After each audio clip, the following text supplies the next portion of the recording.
क्या महाभारत में भी राक्षसी की नाक काटी गई थी? हम सबको रामायण में शूर्पणखा की नाक लक्ष्मण द्वारा काटे जाने की कहानी पता है, पर क्या आपको मालूम है कि ऐसा ही एक वाक्य महाभारत की लोक कथाओं में भी देखने को मिलता है। इस प्रसंग को किरमीरा वधम कहा जाता है। वेदव्यास की महाभारत में तो किरमीरा वध एक छोटा सा प्रसंग है, पर मलयालम संस्कृति में इस कहानी का विस्तृत रूप देखने को मिलता है। महाभारत के अनुसार किरमीरा बकासुर का भाई और हिडिंब का दोस्त था। दोनों ही राक्षसों की मृत्यु भीम के हाथों हुई थी। बकासुर को भीम ने तब मारा था जब वो पांडवों को सहारा देने वाले ब्राह्मण परिवार को बचाने के लिए आगे आए, और हिडिंब को भीम ने एक घने जंगल में मारा था जहां वो इंसानी मांस की गंध पाकर आया था। किरमीरा ने इसी के चलते पांडवों के वध का निश्चय किया।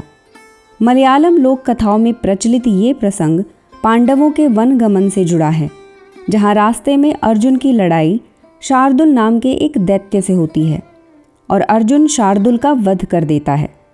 उसकी पत्नी सिंहिका इसका बदला लेने के लिए द्रौपदी का अपहरण कर लेती है। वो द्रौपदी के पास एक सुंदर औरत का वेश बनाकर जाती है और उसे देवी के एक नए मंदिर के बारे में बताती है। उसकी बात मानकर द्रौपदी उसके साथ चली जाती है। एक जगह जाकर सिंहिका अपना असली रूप दिखाती है और द्रौपदी की बलि देने का प्रयास करती है। उसकी चीख पुकार सुनकर सहदेव वहां पहुंच जाते हैं। उसे बचाने के लिए वहां सहदेव जाते हैं और सिंहिका की नाक काटकर द्रौपदी को छुड़ा लेते हैं। वापस आकर दोनों ये बात बाकी पांडवों को बताते हैं। सिंहिका अपनी कटी नाक लेकर अपने भाई किरमीरा के पास जाती है। किरमीरा, जो पहले से ही पांडवों को मारने का इंतजार कर रहा था, क्रोधित होकर पांडवों से लड़ने जाता है।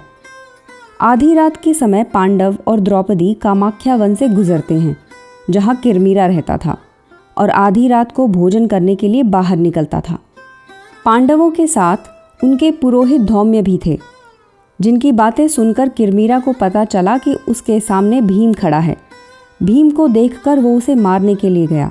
दोनों में भीषण लड़ाई होती है, पर आखिरकार भीम उसका संहार करके वन को उसके आतंक से मुक्त कर देता है। किरमीरा के वध की सूचना मिलते ही वन के सभी ऋषि मुनि बाहर आते हैं और भीम को धन्यवाद देते हैं कि उन्होंने इस खूंखार दैत्य के शोषण का अंत किया। आज भी केरल में अलग अलग नामों से इस प्रसंग पर नृत्य नाटिकाएं बनाई जाती हैं।